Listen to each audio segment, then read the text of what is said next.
자, 오늘은 우리 오바다서 오늘 그리고 내일까지 우리 이틀 동안 우리 살펴볼 본문입니다. 오늘은 1절에서 9절까지인데, 여러분도 아마 오바다라는 존재를, 성경이란 오바다서라는 성경의 존재를 처음 알게 된 사람도 있으리라 생각하거든요.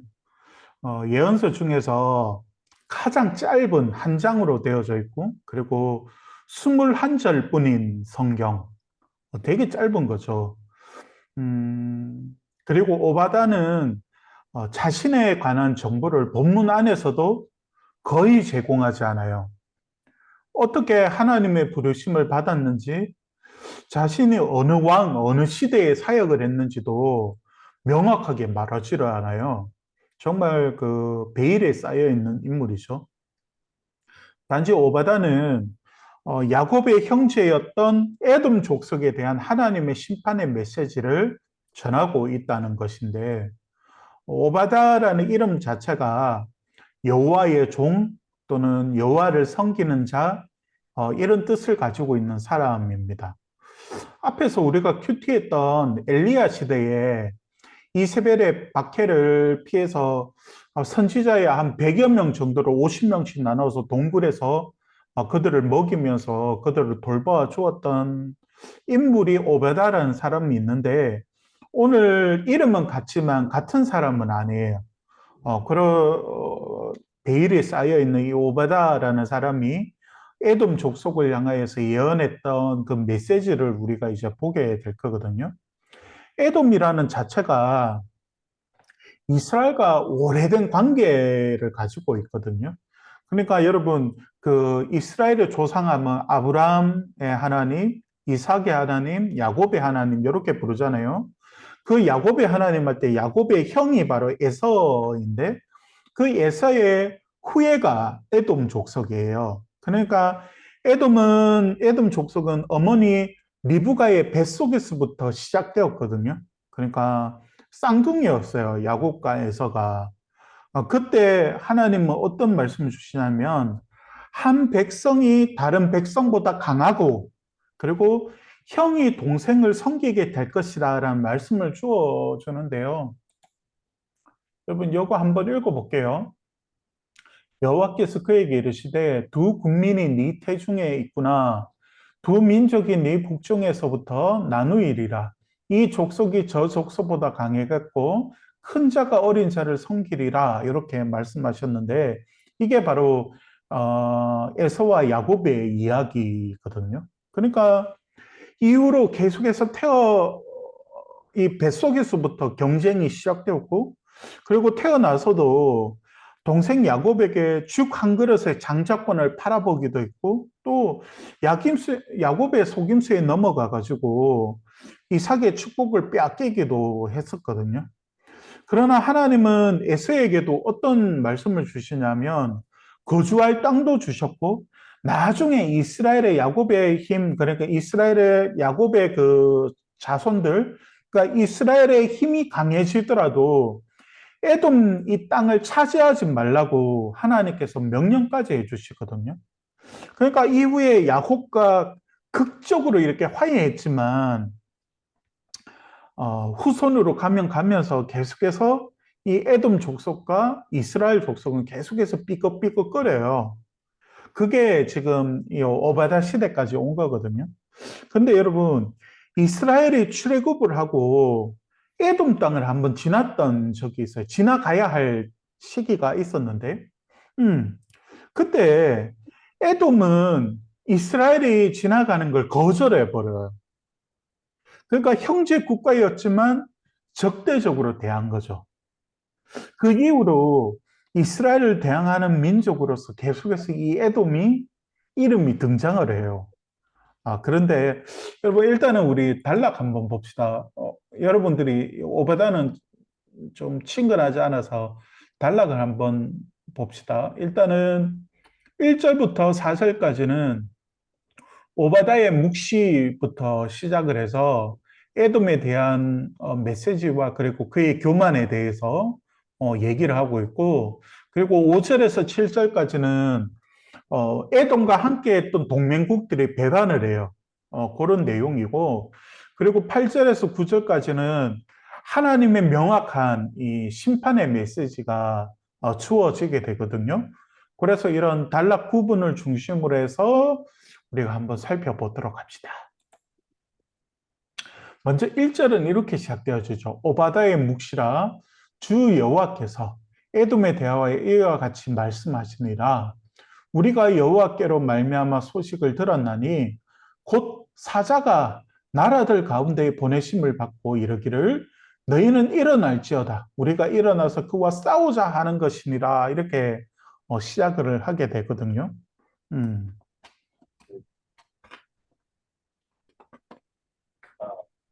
얘를 손에 안 잡히지? 아, 오바다에게 여러분 묵시가 임했다 이렇게 말하잖아요. 요 묵시라는 말이 하존이라는 히브리어인데 요게 어떤 거냐면 그림 언어예요. 그림 언어. 그러니까 환상 같은 거거든요. 그러니까 하나님께서 될 일에 대한 내용들을 이 오바다에게 환상을 통해서 그림 언어로 모으신 거 보여주셨거든요. 그게 오바다가 전하고 있는 메시지의 내용이에요. 그러니까 그게 뭐냐면 에돔의 심판에 관한 예언의 말씀이 요 하나님께서 그 뭐지 하존이라는 그림을 통하여서 하나님께서 보여주신 거죠. 그런데 다른 선지자와 달리 어떻게 표현하냐면 여러분 어디 갔지? 성경에 보면 여호와의 묵시라라고 하고 음, 그 여호와의 묵시라 하고 이와 같이 말씀하시니라 하고 여기 보면 우리가 여호와께로 말미암아 이렇게 되어 있잖아요. 이게 오베다가 묵시를 받았으면 내가 여호와께로 말미암아 소식을 들었나니 이렇게 해야 되는데 오바다는 지금 우리가 여호와께로 말미암아 이렇게 말한단 말이죠. 이게 어떤 의미를 가지고 있을까요? 음,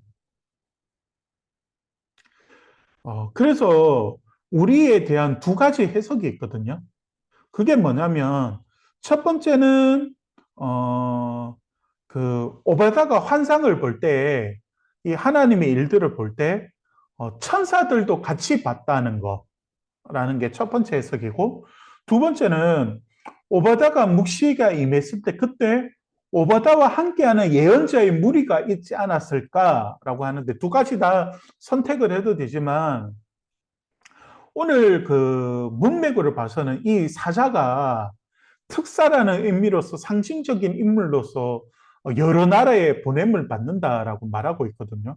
근데 요 여러 나라에 보냄을 받는다는 말이 역사적인 것 같지는 않아요. 그러니까 이 오바다가 지금은 유다가 지금 뭐지 그 바벨론의 심판에 의해서 멸망당한 그런 상황이기 때문에 정치적인 힘은 없었을 거거든요. 그래서 오베다가 유다에서 모신과 다른 민족들에게 실제적인 특사를 보낸다는 건 좀 어려워 보이고 아마도 하나님께서 하나님의 일들을 이루시기 위하여서 그의 수족들인 천사들을 각각 보내서 하나님의 일들을 행하신다는 그런 의미로서 주어지지 않았을까 싶은데 모르겠어요. 아무튼 목사님은 천사로 보는 것이 맞지 않을까 그렇게 생각을 해요.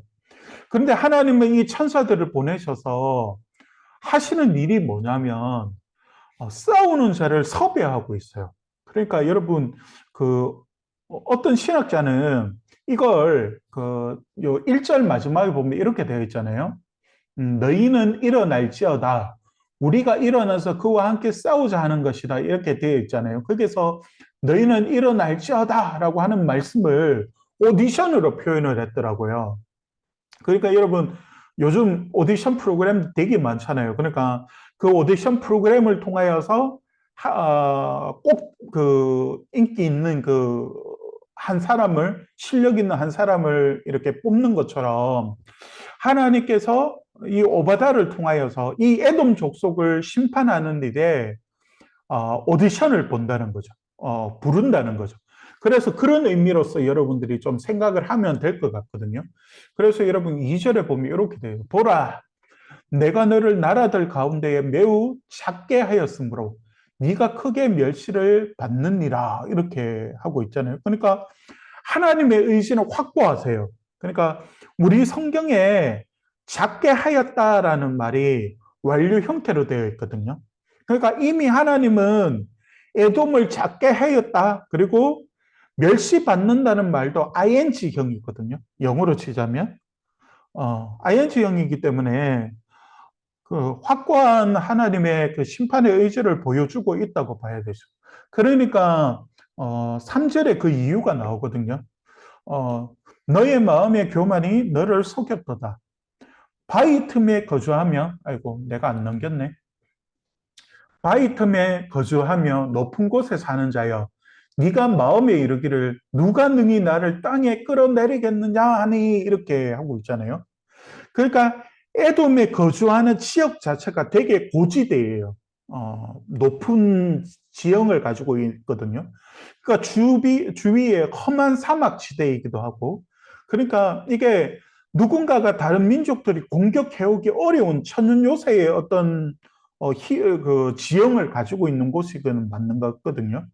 그래서 여러분 바위 틈에 거주하고 높은 곳에 사는 자여라고 말한 이유도 아마 이런 에돔 족속이 살고 있는 지형 때문인 것 같아요. 그런데 하나님은 이런 에돔의 오만함을 심판하고자 하시는 그 의지를 보여주고 있는 것이거든요. 독수리처럼 높게 날고 있어도 떨어뜨릴 것이고 조금 더 독수리보다 더 높은 별들 사이에 있어도 내가 끌어내리겠다 이렇게 말씀하시거든요. 하나님의 명확한 그 심판의 의지를 보여주고 있는 거예요. 그렇다면 여러분 여기서 질문을 해야 되거든요. 교만이 뭘까요? 교만. 나는 뭔지 다 알 수 있어 이런 걸까요? 교만이 도대체 뭘까요? 교만은 이런 거예요. 하나님이 없이도 살 수 있다는 것. 하나님 없이 생각을 하고 하나님 없이 행하는 그 모든 것들이 다 교만이에요. 그러니까 하나님께 기도하지 않아도 살 수 있다는 마음.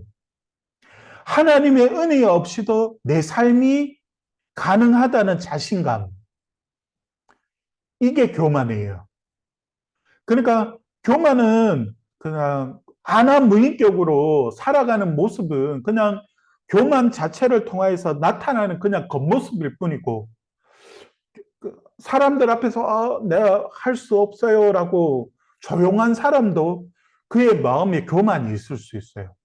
그 교만이 뭐냐면 하나님 없이 살아가는 거거든요.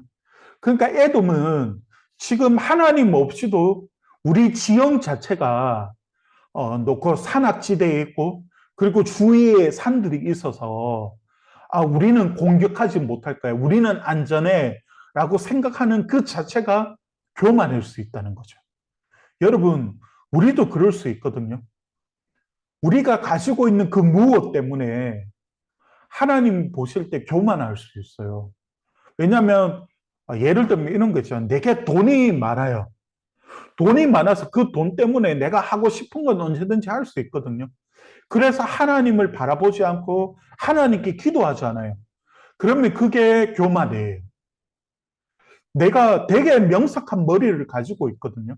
그래서 그 명석한 머리를 가지고 내가 공부할 수도 있고, 그리고 언제든지 성공할 수 있고, 무엇인가를 판단할 수 있는 능력이 가지고 있어서 하나님께 질문하지 않고 하나님께 기도하지 않는 걸 교만이라고 해요.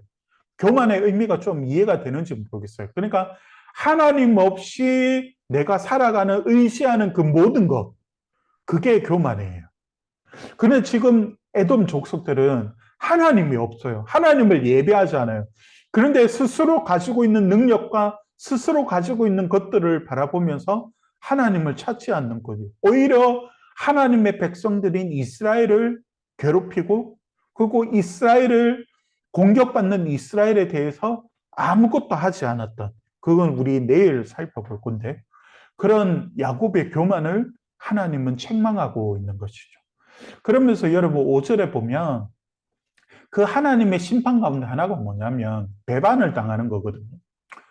혹시 도둑이 네게 이르렀으며 강도가 밤중에 네게 이르렀을지라도 만족할 만큼 훔치지. 훔치면 그치지 아니하겠느냐. 혹시 포도를 따는 자가 내게 이르렀을지라도 그것을 얼마쯤 남기지 아니하겠느냐. 네가 어찌 그리 망하였는고 이렇게 말하고 있거든요. 그리고 5절에서 말하는 게 뭐냐면 여러분 도둑이 와도 도둑이 집안에 있는 모든 걸 다 가지고 가는 건 아니잖아요. 물론 돈 되는 거, 보석 같은 기금 속이나 현금을 중심으로 해서 가지고 가겠지만 도둑이 들어와도 집안의 모든 걸 다 가지고 가는 건 아니잖아요. 그리고 포도원에 포도를 훔치러 온 사람이 설령 들어오더라도 그 포도나무 전체를 다 가지고 가는 건 아니잖아요. 근데 하나님께서 말씀하시는 게 뭐냐면 에돔 자체에 가지고 있던 모든 걸 다 잃어버리게 될 것이라는 것을 말씀하고 있는 거예요. 그러면서 네가 어찌 그래 망하였는고 이렇게 하면서 하나님께서 수사적인 질문을 던지고 계신 거죠. 그러니까 이게 하나님이 임하시는 심판이라고 말하고 있는 거죠. 그러면서 여러분 6절에도 보면 에서가 어찌 그리 수탈되었으며 그 감춘 보물이 어찌 그리 빼앗겼는고. 그러니까 그들이 가지고 있던 그 모든 걸 다 잃어버리게 될 것이라고 말하고 있는 거죠. 그러니까 하나님 없이 자신이 이루었다고 생각했던 그 모든 것들을 다 잃어버리게 될 거라는 걸 말하고 있는 거예요. 자신의 안녕을 위하여 준비했던 재산이 순식간에 사라져 버리는 것과 같은 거예요. 그런데 더 큰 아픔이 뭐냐면 그와 함께 동맹을 맺었던 자들이 다 등을 돌려버리는 거예요. 7절에 볼까요? 너와 약조와 모든 자들이 다 너를 쫓아 변경에 이르게 하며 너와 화목하던 자들이 다 너를 속여 이기며 네 먹을 것을 먹는 자들이 네 아래에 함정을 파니 네 마음에 지각이 없습니다. 이렇게 말하고 있어요.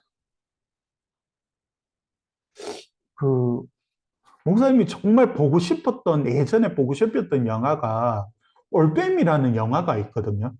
그 올빼미라는 영화를 진짜 보고 싶었는데 영화관에서 상영할 때 못 보고 그리고 뒤에도 계속해서 보려고 하다가 못 보다가 최근에 유튜브에서 이제 그 돈을 지불하고 이렇게 보게 되었는데 그 내용에 보면 그 인조가 소현세자를 죽이는 그 모티브를 중심으로 해서 만들어진 영화인데 그 가장 믿었던 아버지에게 이제 소현세자가 살인을 당하는 그런 내용이 나오거든요.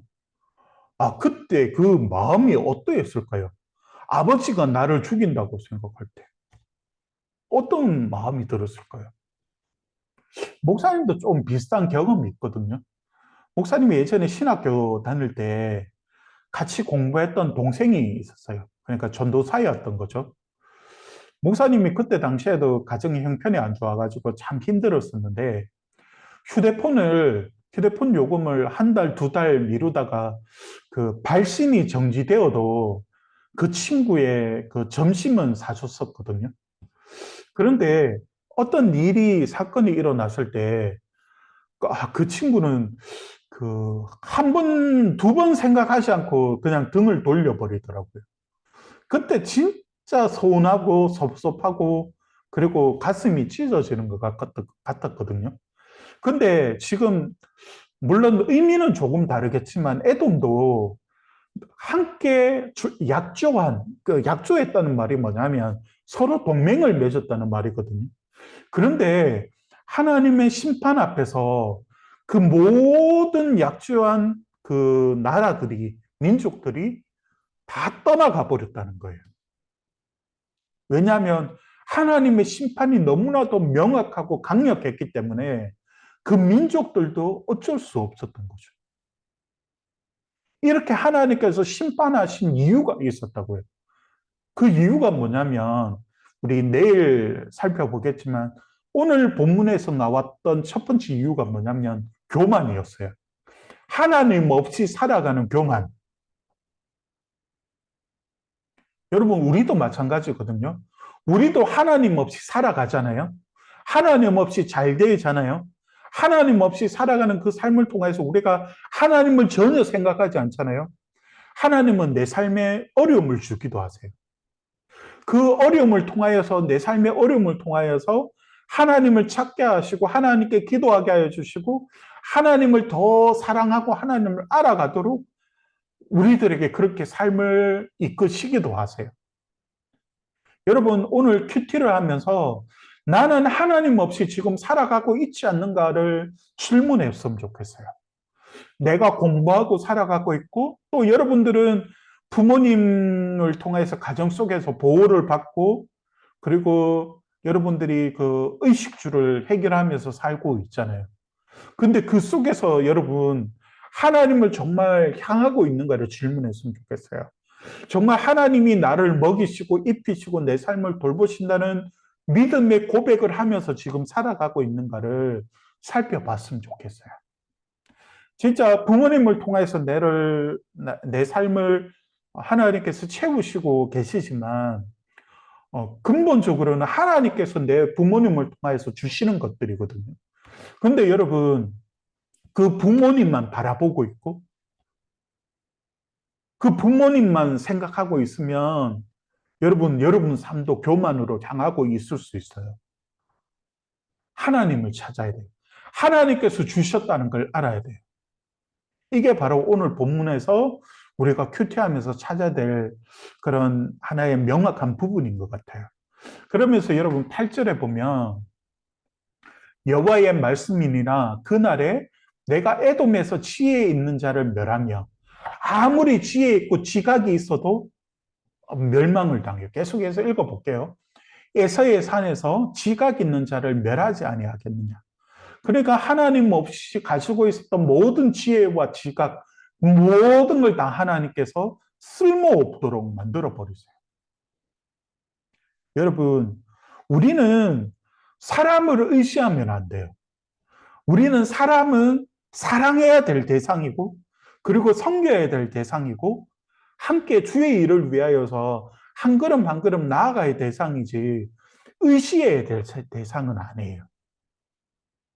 왜냐하면 사람은 언제든지 넘어질 수 있고, 언제든지 등을 돌릴 수 있거든. 또 어떤 의미에서 내게 도움을 받고 있기 때문에 아니면 도움을 받을 일이 있다고 생각하고 있기 때문에 그 사람들이 함께하고 있을 수도 있어요.